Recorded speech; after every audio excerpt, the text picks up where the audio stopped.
الله قال لله ولرسوله ولأئمة الناس وليعمل أو كما قال النبي عليه أفضل الصلوات والتسليم اللهم صل على محمد وعلى آل محمد كما صليت على إبراهيم وعلى آل إبراهيم إنك حميد مجيد اللهم بارك على محمد وعلى آل محمد كما باركت على إبراهيم وعلى آل إبراهيم إنك حميد مجيد بلغ العلا بكماله كشف الدجى بجماله حسنت جميع خصاله صلوا عليه وآله الحمد لله রবিউল আউয়াল মাস শুরু হয়ে গেছে। আজকে রবিউল আউয়াল মাসের প্রথম দিন।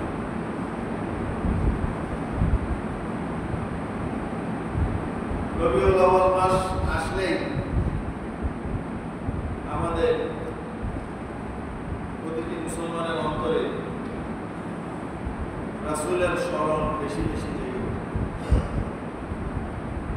এটা ঈমানের একটি অংশ।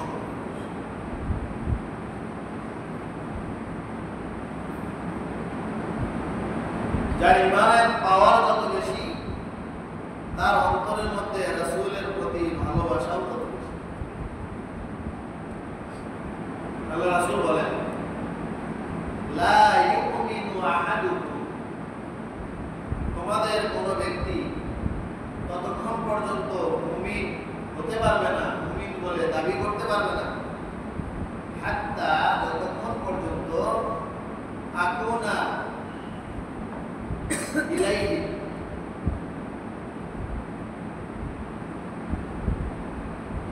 হাত্তা আকুনা আহাব্বা ইলাইহি, যতক্ষণ পর্যন্ত আমি নবী, আমি মুহাম্মদ তার নিকটে প্রিয় হব, মহাব্বতের পাত্র হব। মিন ওয়ালিদিহি ওয়া ওয়ালাদিহি ওয়ান নাসি আজমাইন, তিনটি কথা বলছে। তার পিতার থেকেও আমি মুহাম্মাদের ভালোবাসা তার অন্তরে বেশি থাকে, তার মায়ের থেকেও আমি মুহাম্মাদের ভালোবাসা তার অন্তরে বেশি থাকে। তাই নয়, ওয়ান নাসি আজমাইন, তার নিকটে পৃথিবীতে যত মানুষ আছে, সেটা বউ হোক অথবা ভালোবাসার কোন মানুষ হোক অথবা দলের নেতা হোক, অন্যাসে আজমাইন, পৃথিবীর সমস্ত মানুষের চেয়ে একজন ইমানদারের নিকটে সবচেয়ে বেশি অধিক মহাব্বতের পাত্র কে হবে? নবী মুহাম্মদ রাসূলুল্লাহ সাল্লাল্লাহু আলাইহি ওয়াসাল্লাম। যদি এটা অর্জন করতে না পারেন, যদি এটা প্রমাণ করতে না পারেন, তাহলে ঈমানের দাবি করে লাভ নেই। ঈমান নেই অন্তরে, অথবা আছে না থাকার মতো। রাত্রিবেলায় চুলায় রান্না করছেন, সকালবেলা চুলার ভিতরে যে, আগে তো লাকড়ির চুলায় রান্না হতো, এখন তো গ্যাসের চুলা, সুইচ বন্ধ করলে সব শেষ।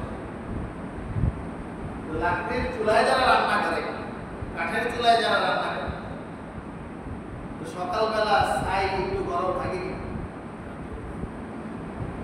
সেই গরম ছায়ের মধ্যে আগুন আছে, কিন্তু এর উপরে ভাত চড়াই দিলে ভাত হবে? পাতিল গরম হবে, কিন্তু আগুন আছে না? আছে। সেই আগুনের ভিতরে যদি আপনি পাতলা কোনো জিনিস, কাঠখড়ি বা অন্য কোনো পাতলা জিনিস দিয়ে ফু দেন, তাহলে আস্তে আস্তে আগুন জ্বলে উঠবে। তা না হলে ওই মরা আগুনকে কাজে লাগানোর কোনো সুযোগ নেই। আমাদের দেশের মুসলমানদের অন্তরে ঈমানের অবস্থা কিরকম? নামাজের খবর নেই, সুন্নতি দাড়ি টুপির খবর নেই, সুন্নতি লেবাসের খবর নেই। বিবাহ শাদী চলতেছে আমেরিকান আর ইসরায়েল আর ইন্ডিয়ান পদ্ধতিতে, ব্যবসা বাণিজ্য চলতেছে তাদের পদ্ধতিতে। জন্মদিন, মৃত্যুদিন, আরো যত দিন আছে সকল দিন পালিত হচ্ছে তাদের দেওয়া ফর্মুলা অনুযায়ী। আর এই সব বিজাতীয় কালচারের উপর অনুশীলন করতে করতে সুন্নতের কালচার আমাদের জীবন থেকে সরে যেতে যেতে ঈমানের অবস্থা ওই রকম নিবু নিবু যে ঈমান আছে বলে দাবি করা খুব মুশকিল। এই ঈমান দিয়ে আমাদের কোনো কাজ হচ্ছে না। এই ঈমানকে যদি আবার ফু দিয়ে এই আগুনকে জ্বালানো হয়, নতুন করে লাকড়ি দেওয়া হয়, আগুন যখন ধাও ধাও করে জ্বলে উঠবে, তখন সেই আগুনে ভাত তরকারি আরো যা যা রান্না করা দরকার, সম্ভব না অসম্ভব?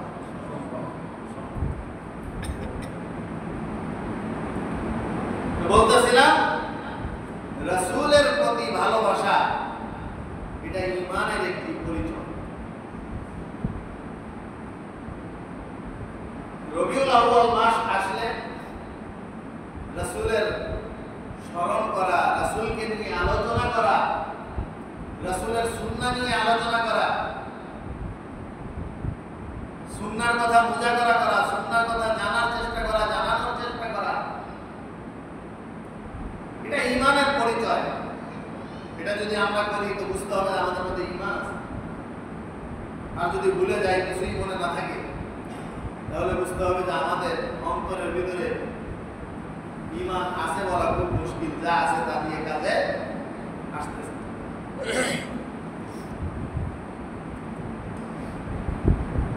তবে এই রবিউল আউয়ালকে কেন্দ্র করে, বিশেষ করে 12 রবিউল আউয়ালকে কেন্দ্র করে ঈমান নষ্ট করার মতো কিছু কার্যক্রম বিজাতিরা হাতে নিয়েছে। মুসলমানদের সমাজের মধ্যে নবী প্রেমের নামে চালিয়ে দিয়েছে। সেটি হলো ঈদে মিলাদুন নবী শিরোনামে রাসূলের সুন্নাহর পরিপন্থী যে সমস্ত কৃষ্টি কালচার আমাদের দেশে, ভারতে এবং পাকিস্তানে চলমান রয়েছে, এগুলো না রাসূল শিখিয়ে গেছেন, না সাহাবায়ে কিরামের জিন্দেগিতে এগুলোর চর্চা ছিল, না কোনো উলামায়ে কিরাম এর কোনো দিক নির্দেশনা দেন। এগুলো দিক নির্দেশনা দেয় হলো বিজাতীয় কালচার এবং তাদের পক্ষ থেকে ভাড়া করা ষড়যন্ত্রকারী এবং ইসলামের বিরুদ্ধে চক্রান্তের অংশ হিসেবে র এবং মোসাদের এজেন্টরা বিভিন্ন রকমের ভণ্ড পীরের আস্তানা গেড়ে আমাদের দেশে বিভিন্ন পয়েন্ট তৈরি করছে। ওই সমস্ত পয়েন্ট থেকে মিলাদুন নবীর নামে, ঈদে মিলাদুন নবীর নামে যত শিরিক আর বেদাত আর যত কুরসম আর কুকথা চলমান আছে, যাতে করে মানুষ প্রকৃত সুন্নত থেকে দূরে সরে গিয়ে রাসূলের প্রেমের নামে এই সমস্ত শিরিক বিদআত করে এবং গুনাহের মধ্যে লিপ্ত হয়। এই জন্য ইসলামের থেকে যারা একটু দূরে, ইসলামের ব্যাপারে যারা একটু অসচেতন, আলেম ওলামাদের থেকে যারা একটু দূরে, তাদেরকে নবী প্রেমের উস্কানি দিয়ে এই জাতীয় বিজাতীয় কালচারের অনুশীলন করানো হচ্ছে।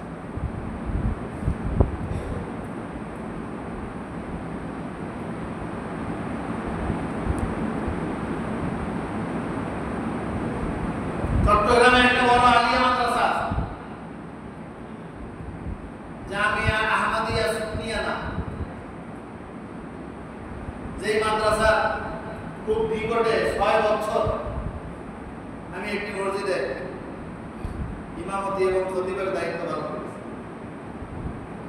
এবং ওখানে থাকতেও আমি তাদের এই সমস্ত বেদাতি কর্মকাণ্ডের কঠোর সমালোচনা এবং তীব্র নিন্দা জানাইছি। এজন্য আমার বিরুদ্ধে ষড়যন্ত্র সেখানে দেখতেও কম হয়, কিন্তু আল্লাহ পাক তুইজ্জু মান তাশা ওয়া তুযিল্লু মান তাশা, ইজ্জতের মালিক কে? আল্লাহ। জিল্লতের মালিক কে? আল্লাহ। এমন সিচুয়েশন তৈরি হয়েছিল যে আলহামদুলিল্লাহ ওই মাদ্রাসা এবং ওইখানকার অনেক উস্তাদরা পর্যন্ত আমাকে খুব শেষ পর্যন্ত সম্মান করেছে।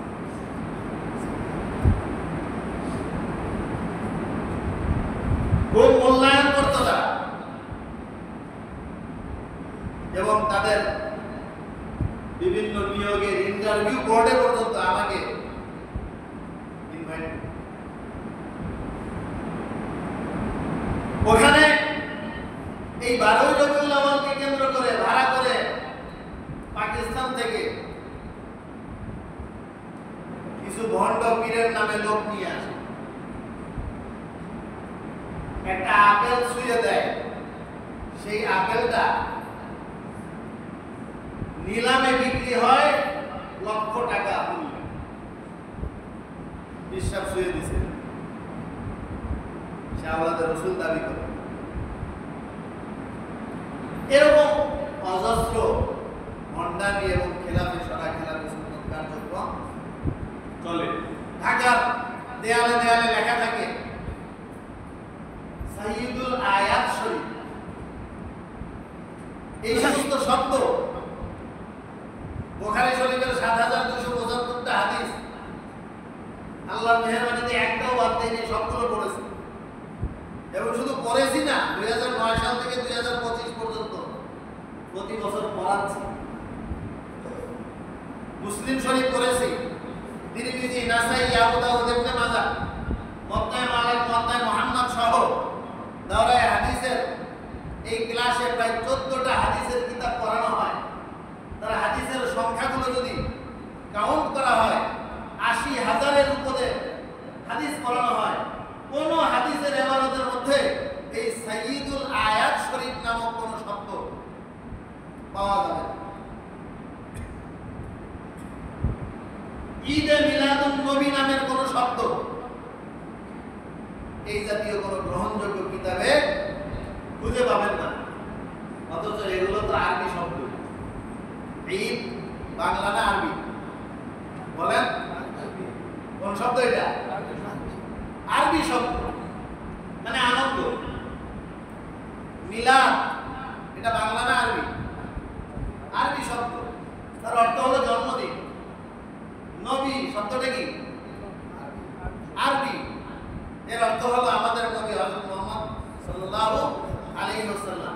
তিনটাকে মিলাদ তরজমা করেন, ঈদে মিলাদুন নবী, নবীর জন্মদিনের উৎসব, নবীর জন্মদিনের আনন্দ উৎসব। এই জাতীয় কোন শব্দ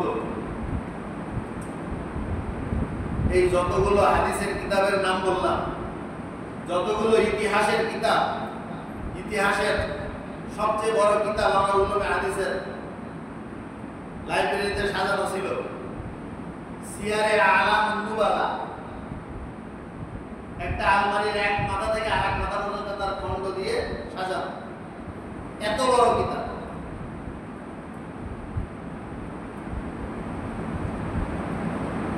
সিরাতে মুস্তাফা ইদ্রিস কান্দালাবি রাহমাতুল্লাহ আলাইহি লিখছেন উর্দু ভাষায়। আহসানুস সিয়ার,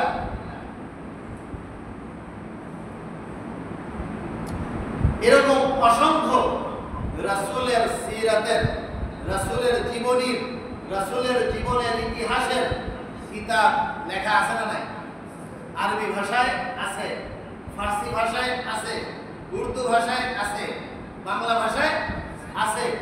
কোন জায়গায় আপনি খুঁজে পাবেন না যে এই ঈদে মিলাদুন নবী শব্দটা আছে।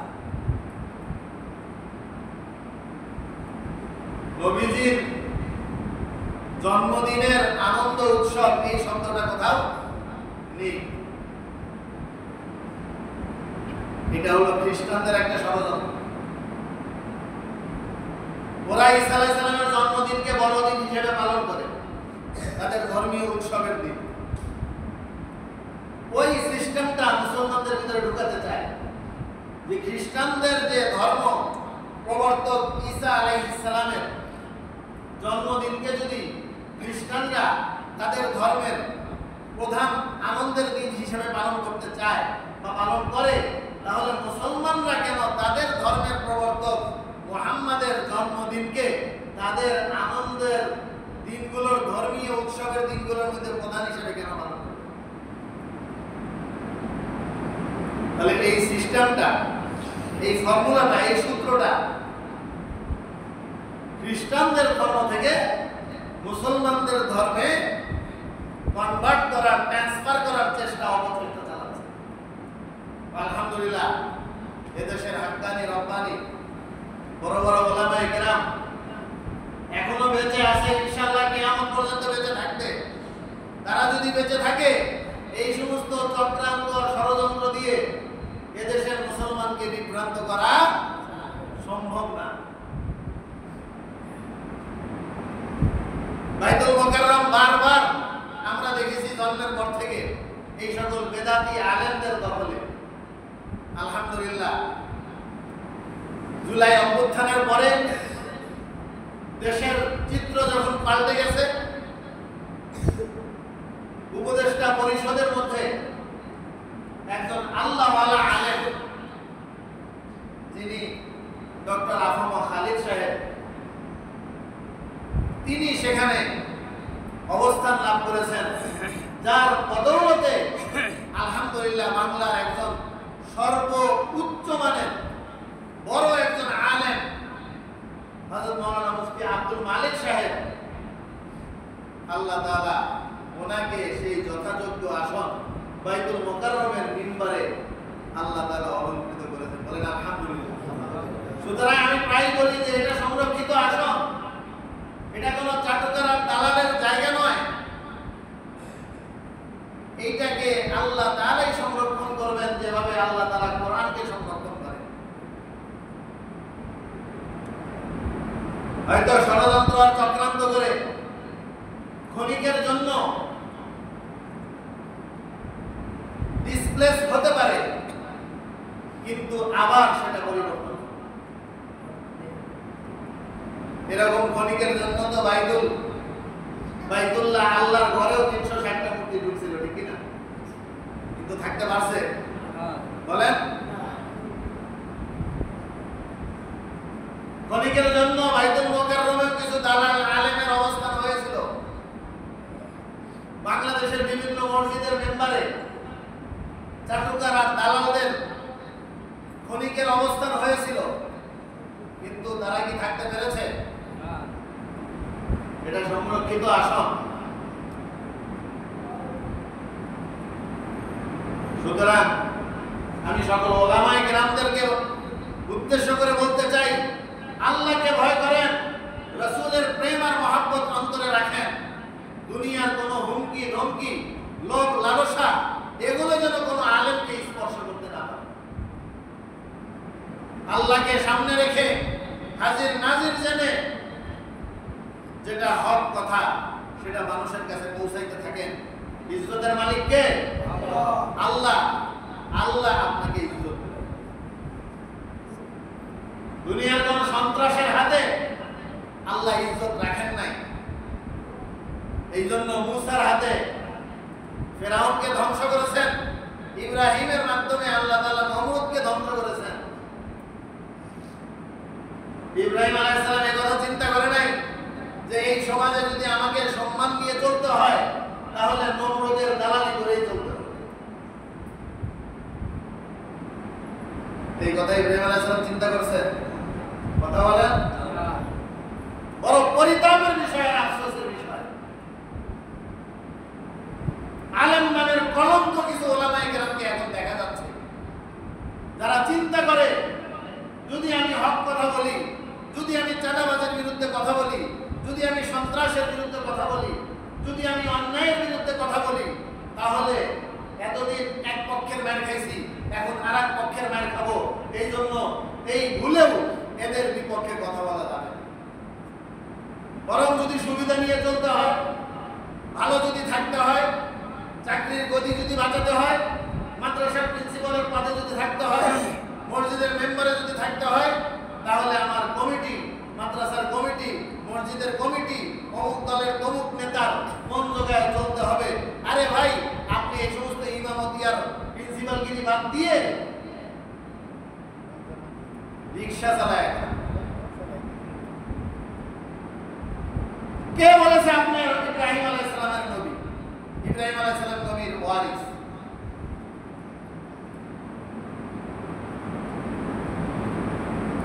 আল্লাহ রাসূল কি বলেছেন?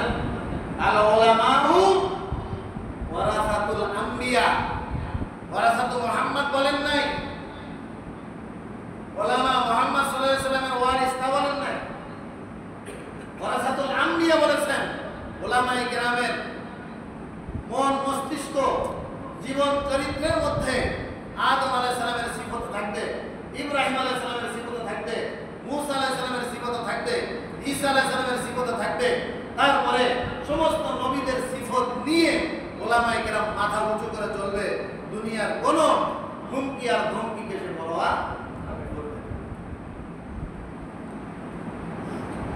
আল্লাহ তাআলা আমাদের দেশের উলামায়ে কেরামকে সৎ সাহসিকতা নিয়ে চলবার তৌফিক দান করুন। डरते नहीं दुनिया में मुसलमान किसी से, দুনিয়ায় মুসলমান কাউকে ভয় করবে না। এই কোরআন আল্লাহ তাআলা কেন নাযিল করেছেন? নবী মুহাম্মদকে আল্লাহ তাআলা দুনিয়াতে কেন পাঠিয়েছেন? কি লক্ষ্য ছিল আল্লাহ তাআলা জানেন সেটা? কেন আল্লাহ তাআলা দুনিয়াতে কোরআন পাঠাইলেন? কেন আল্লাহ তাআলা দুনিয়াতে নবী পাঠাইলেন? শুধু দোয়া করার জন্য? অমুকে এসে দোয়া যাবে আমার পরীক্ষায় পাস যেন করে, হুজুর দোয়া করেন। অমুকে দোয়া যাবে আমার দোকানে আয় উন্নতি হয় না, হুজুর দোয়া করেন। আলহামদুলিল্লাহ, বর্তমানে তো আমাদের দেশের বড় বড় ওলামায়ে কেরাম আর পীর মাশায়েখ দোয়ার ডিলারশিপ নিয়ে বসে আছে, খানকা খুলে দিয়ে বসে আছে। খানকায় কি হয়? সারা দুনিয়ার মানুষ এসে দোয়া চায় আর হাদিয়া দেয় আর দোয়া নিয়ে চলে। এই কি খানকার কার্যক্রম? এই কি দরবারি আলেমদের দরবারের কার্যক্রম? খানকা শব্দ, দরবার শব্দ, দরগাহ শব্দ, এগুলো প্রশাসনিক শব্দ, ফার্সি শব্দ। এটা খানকা মানে আঞ্চলিক কার্যালয়, এরিয়া অফিস। দরবার মানে রাষ্ট্রীয় কার্যালয়, রাষ্ট্রীয় অফিস। আর দরগা মানে আন্তর্জাতিক কার্যালয়, আন্তর্জাতিক প্রশাসনের অফিস। যেই পীর তার খেলাফতের পরিধি সারা দুনিয়া ব্যাপী পরিচালনা করেছেন, তার আন্তর্জাতিক কার্যালয়ের নাম হলো দরগা। যেই পীর তার খেলাফতের কার্যক্রমের এরিয়া ছিল পুরা রাষ্ট্র, সেই পীরের রাষ্ট্রীয় কার্যালয়ের নাম ছিল দরবার। আর যেই পীর ছিল আঞ্চলিক পীর, অল্প পরিসরের পীর, তার খেলাফতের অফিসের নাম ছিল কি? খানকা। বিচার আচার, সুবিধা অসুবিধা, ভালো মন্দ সব ফয়সালা খানকা থেকে হতো, সব ফয়সালা দরবার থেকে হতো, সব ফয়সালা দরগা থেকে হতো।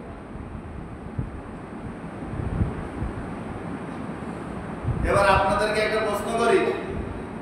খান জাহান রহমতুল্লাহি আলাইহি যে জায়গায় বসে আপনারা কুমির দেখায় দেখায় টাকা দিতেছেন অথবা কামাচ্ছেন, এটা কি খান জাহান রহমতুল্লাহ আলাইহি কি ছিল? দরগা। কি ছিল বলেন? এর মানে খান জাহান রহমতুল্লাহ আলাইহি তার খেলাফতের এরিয়া ছিল সারা দুনিয়া এবং এটা ছিল তার খেলাফতের কার্যালয়। আজকে সেই জায়গাগুলোকে ব্যবসার কেন্দ্র বানাইছে। কপাল আমাকে পড়বে না তো পড়বে কাদের বলে? এই জন্য রবিউল আউয়াল মাসে রাসূলের জীবন নিয়ে একটু চিন্তা করেন। এই পুরা কোরআন রাসূলের জীবন, পুরা কোরআন রাসূলের সিরাত। কোরআন নাজিল হয়েছে 23 বছর ধরে। এর মানে কি? এর মানে যখন রাসূল যেই প্রেক্ষাপটে, যেই পরিবেশে, যেই পরিস্থিতিতে যা ওনার দিক নির্দেশনার প্রয়োজন ছিল, আল্লাহ তাআলা জিবরাইলকে দিয়ে রাসূলকে সেই গাইডলাইন দিয়েছেন। তারই নাম হলো আল কোরআন। তারই নাম কি? আল কোরআন। সুতরাং আমরা শুক্রবারে যে ধারাবাহিক তাফসীরুল কোরআনের আলোচনা করি, এর ভিতর দিয়ে রাসূলের 23 বছরের জিন্দেগীর সকল সমস্যার সমাধান এই কোরআন থেকে দেওয়া হবে ইনশাআল্লাহ। তাহলে কোরআনের তাফসীর মানেই রাসূলের সিরাত। কোরআনের তাফসীর মানে কি বলেন? রাসূলের সিরাত। কোরআনের তাফসীরের ভিতরে বদরের ইতিহাস আছে না নাই? রাসূলের সিরাত। উহুদের ইতিহাস আছে না নাই? রাসূলের সিরাত। তায়েফের ইতিহাস আছে না নাই? রাসূলের সিরাত। মক্কা বিজয়ের কথা আছে না নাই? রাসূলের সিরাত। হুদায়বিয়ার সন্ধির কথা আছে না নাই? রাসূলের সিরাত। বায়াতে রিদওয়ান আছে না নাই? রাসূলের সিরাত। ওফাত সম্পর্কে, রাসূলের মৃত্যু সম্পর্কে আছে না নাই? রাসূলের সিরাত। সর্বশেষ আয়াত কোথায় নাজিল হয়েছে কোরআন পড়লে সেটা আমরা জানতে পারবো না? না পারবো না? রাসূলের সিরাত। সুতরাং কোরআন ধরেন, রাসূলের পুরো জিন্দেগি আমাদের সামনে চলে আসে।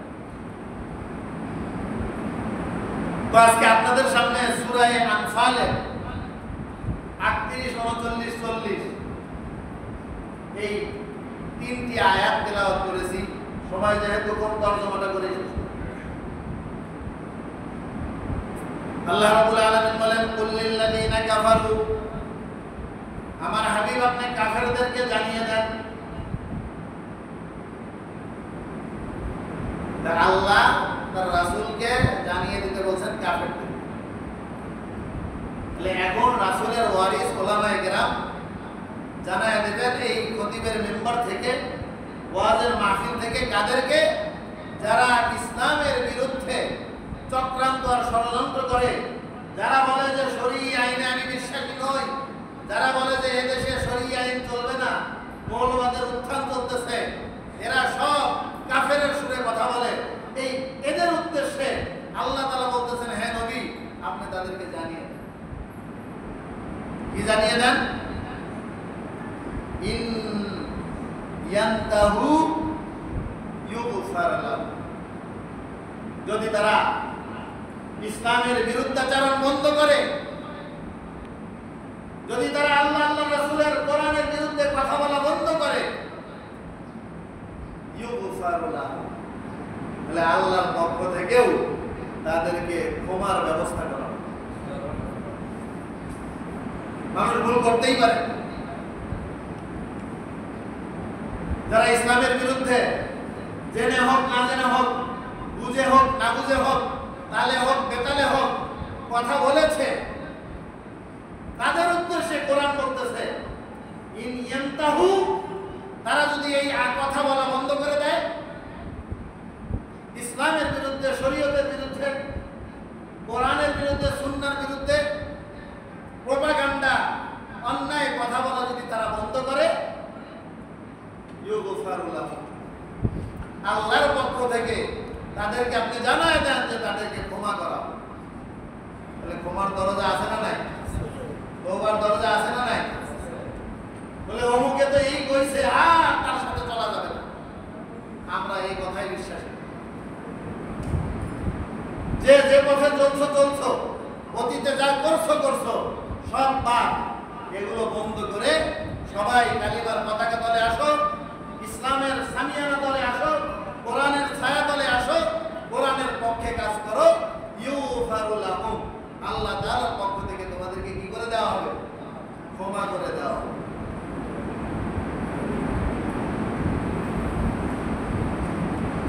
মা ক্বাদ সালাফ, কি ক্ষমা করা হবে? এতদিন পর্যন্ত যত অন্যায় করেছো, অবিচার করেছো, পাপাচার করেছো, ভুল কথা বলেছো, ভুল কাজ করেছো, ভুল চিন্তা করেছো, ভুল মানুষের সাথে চলেছো, মা পাদাসালা যা কিছু তোমাদের জীবনে অতিক্রম হয়েছে, ভুল ভ্রান্তি, আল্লাহ তাআলা তোমাদের এই সকল ভ্রান্তি থেকে ক্ষমা করে পুত পবিত্র বানায় দেবেন। আল্লাহ তাআলা তওবার দরজা খোলা রেখেছেন। ওয়া ইয়াউদু ফাকাদ মাদাত সুন্নাতুল আউয়ালিন। আর যদি তারা আবারও সেই কথা কয়, আবারও সেই কথা বলে, আবারও সেই কাফেরদের সাথে তার ভাব বেশি হয়, বলে না হুজুররা আমাকে আপন না, ওলামায়ে কেরাম এদেশের শামসুল হক ফরিদপুরি রাহমাতুল্লাহি আলাইহি, হাফিজ হুজুর রাহমাতুল্লাহি আলাইহি, শাহ আহমদ শফি রাহমাতুল্লাহি আলাইহি, দেলোয়ার হোসেন সাইদি রাহমাতুল্লাহি আলাইহি, আরো ইতিপূর্বে আরো বড় বড় ওলামায়ে কেরাম এই জমিনে অতিক্রম করছেন না করেন নাই? শাহজালাল রহমতুল্লাহের কবর কোথায়? বাংলার জমিনেই তো। তাহলে উনিও তো এই দেশেরই একজন মানুষ ছিলেন। খান জাহান রহমতুল্লাহের কবর কোথায়? এই বাংলার জমিনেই তো, বাগেরহাটে। তাহলে উনিও তো এই দেশে একজন অধিবাসী ছিলেন। এই সমস্ত আল্লাহ ওয়ালাদের দিক নির্দেশনা যদি তোমরা না মেনে আবার তোমাদের কাছে আমেরিকাই ভালো লাগে, আবার তোমাদের কাছে ভারতই ভালো লাগে, আবার তোমাদের কাছে সেই ইসরায়েলি ভালো লাগে, ইয়াউদু তারা যদি আবার সেই অন্যায়ের পুনরাবৃত্তি করে, ফাকাদ মাদাত সুন্নাতুল আউয়ালিন, তাহলে তোমাদের ফয়সালা তেমনই হবে পূর্ববর্তী ওয়ালাদের ফয়সালা তেমন হয়েছে। আমি কিন্তু তাফসীর করতেছি না, শুধু তরজমা করতেছি। এখানে আলেম ওলামা থাকলে বুঝবেন, শুধু শব্দের তরজমা করতেছি, কোনো তাফসীর বা তাফসীরের রেফারেন্সেও যাচ্ছে। যদি তোমরা আবারও ভুল করো, যদি তোমরা আবারও সেই ইসলামের বিপক্ষেই তোমাদের পদক্ষেপ হয়, পরিষ্কারভাবে জেনে নাও পূর্বওয়ালারা ইসলামের বিরোধিতা করে তাদের পরিণতি যা করেছিল, তোমাদেরও পরিণতি সেই একই হবে। কোন শক্তি তোমাদেরকে এই পরিণতি থেকে ঠেকাইতে পারবে না।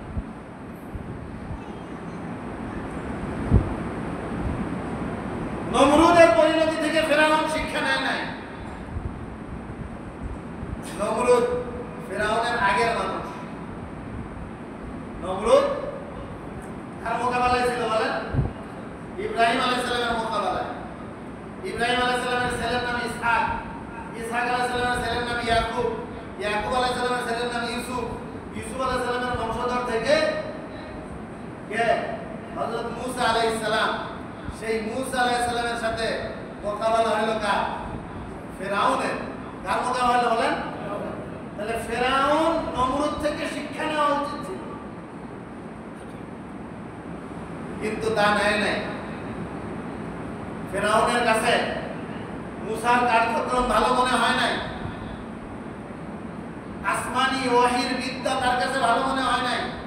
তার কাছে তৎকালীন জাগতিক সরকারি লেখাপড়া ছিল জাদুবিদ্যা।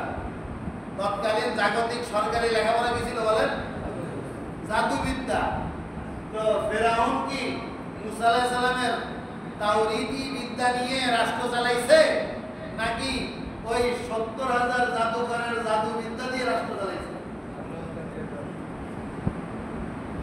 বর্তমান এবং ভবিষ্যৎ সকল সরকারের কাছে আমি এই কথাটা রাখতে চাই, যদি ফেরাউনের কায়দায় জাগতিক শিক্ষা দিয়ে আপনি রাষ্ট্র পরিচালনা করতে চান, আর আসমানি শিক্ষা, ওলামায়ে কেরামের পরামর্শ, কোরআন হাদিসের দিক নির্দেশকের যদি আপনি ভায়োলেট করেন, তাহলে কিন্তু আপনার পরিণাম ওই ফেরাউনের পরিণামই হবে। নমরুদ থেকে ফেরাউন শিক্ষা না নেওয়ার কারণে ফেরাউনের ওই পরিণতি হয়েছিল যা নমরুদের পরিণতি হয়েছিল। আবার ফেরাউনের পরে বড় আর নেতা আসলো রাসূলের জামানায়, তার নাম আবু জাহাল। তার নাম কি বলেন? আবু জাহাল। আবু জাহালের উচিত ছিল ফেরাউনের কাছ থেকে শিক্ষা নেওয়া, নমরুদের কাছ থেকে শিক্ষা নেওয়া। কিন্তু আবু জাহাল ফেরাউন আর নমরুদের কাছ থেকে শিক্ষা নেয় নাই। মুহাম্মদ সাল্লাল্লাহু আলাইহি ওয়াসাল্লামের উপর যে কোরআন নাজিল হচ্ছে এই কোরআন নিয়ে ঠাট্টা বিদ্রুপ করত। আর সে যে জাহিলি যুগের ওই পুরাতন কিসসা কাহিনী আর গাল গল্প শুনে শুনে তার রাষ্ট্র চালাইছে, সমাজ চালাইছে, ওইটার উপরই অটল ছিল। তাদের সাথে দারুন নদওয়ায় বাইতুল্লাহর পাশে একটা পরামর্শ সংসদ ভবন ছিল। ওইখানে বসে আবু জেহেল, আবু লাহাব, উতবা, সায়বা, হিন্দা, আবু সুফিয়ান এরা বসে বসে মিটিং করত আর মুহাম্মদ সাল্লাল্লাহু আলাইহি ওয়াসাল্লামকে গালিগালাজ করত।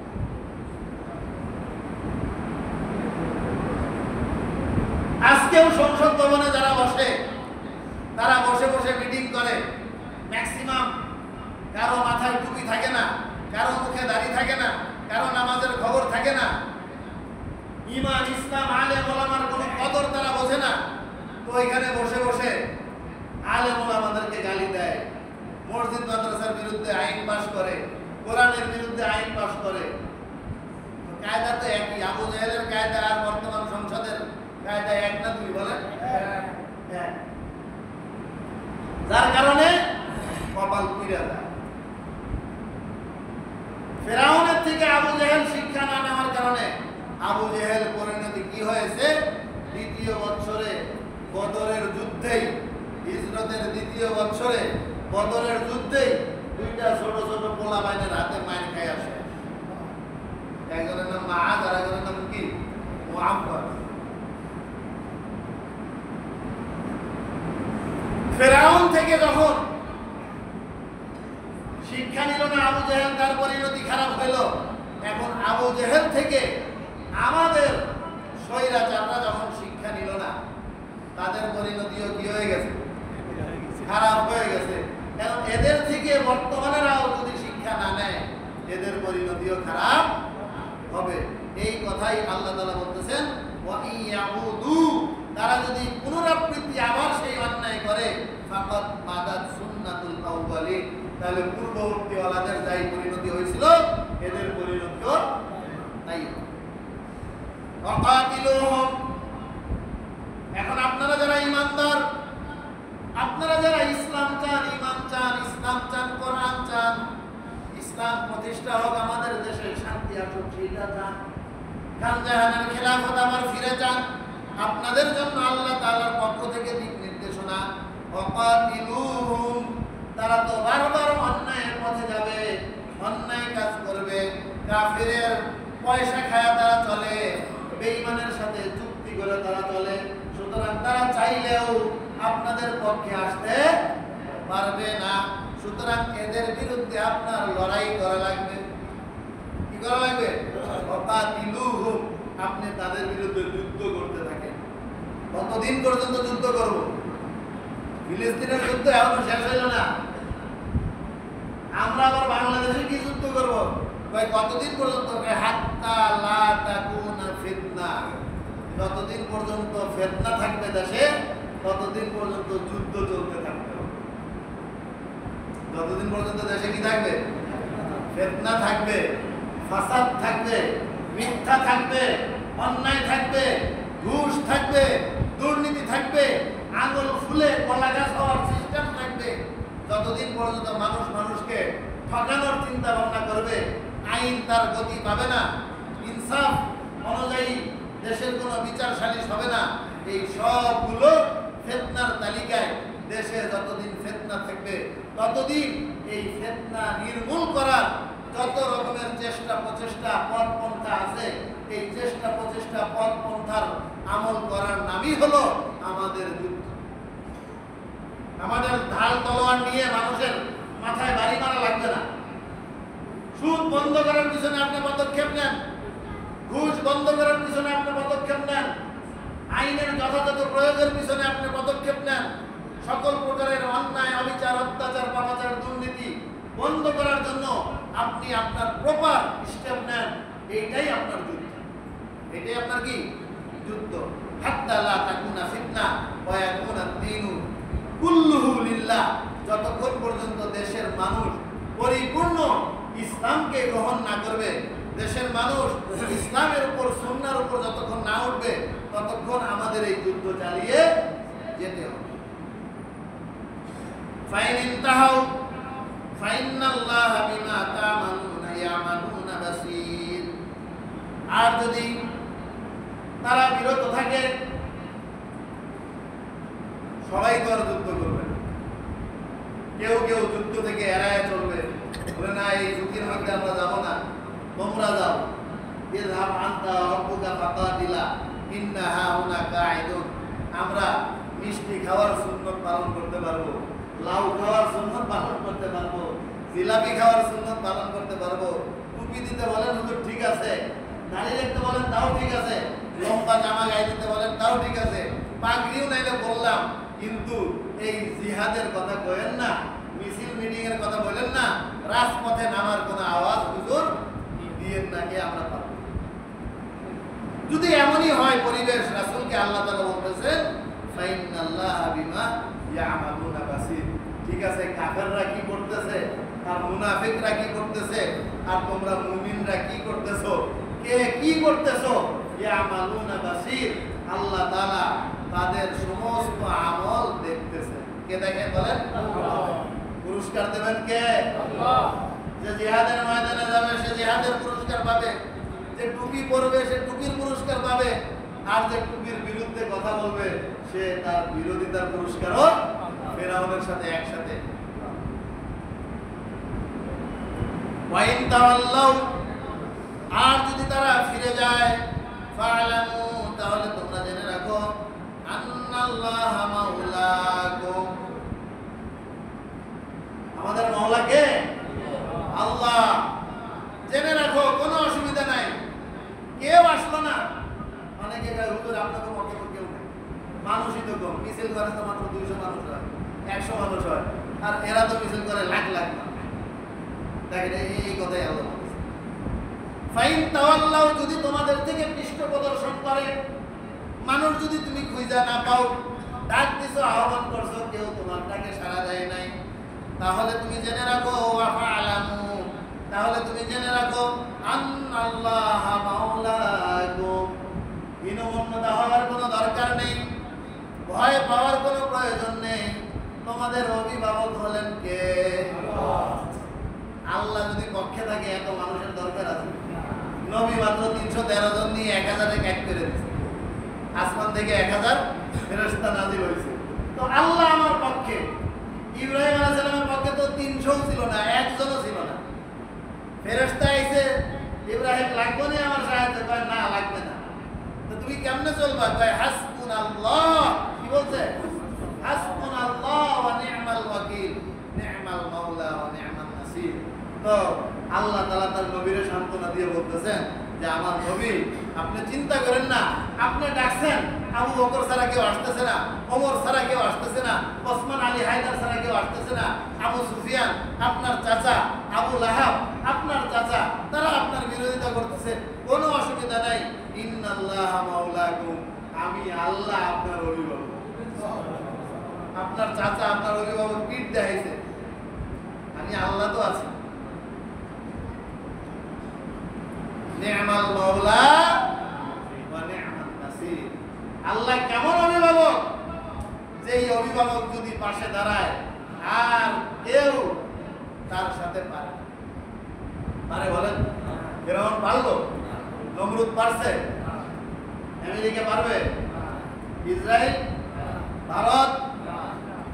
টাকাওয়ালা, পয়সাওয়ালা, ক্ষমতাওয়ালা, দাপটওয়ালা কেউ পারবে না। কেন? আমার সাথে কে আছে? আল্লাহ। ওয়া নি'মান নাসির, তিনি কতই না উত্তম সাহায্যকারী। কোন সময় কোন ফাঁক দিয়ে কিভাবে যে আল্লাহ সাহায্য করবেন আমি আপনি কল্পনাও করতে পারবো না। আল্লাহ তাআলা আমাদেরকে বুঝবার, আমল করবার, আল্লাহ রাসূলের পথে অবিচল থাকবার তৌফিক দান করেন। ওয়া আখিরু দাওয়ানা আলহামদুলিল্লাহি রাব্বিল আলামিন। যাদের সুন্দর বাকি আছে